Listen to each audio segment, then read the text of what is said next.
Hi, I just wanted to show you around the class.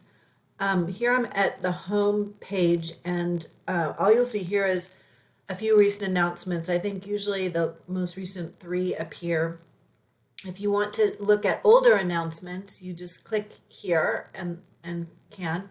We'll spend most of our time in modules. That's where the instruction and assignments take place.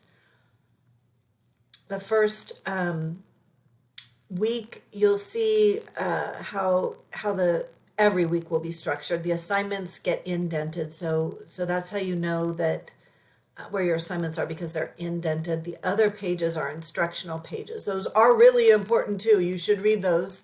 In between the assignment pages, you get better, more detailed instruction.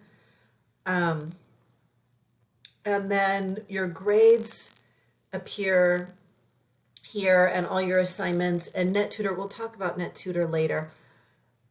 I want to say, well, two more aspects of Canvas I want to point out that we'll be using. One is the inbox. That's where you can email me and also your classmates.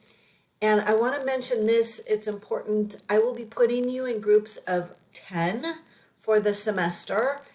And it's in those groups that you'll be discussing and annotating. So it's a smaller group within the larger group that you will get to know a little more closely, and you'll also be doing you'll peer review your essays with that smaller group.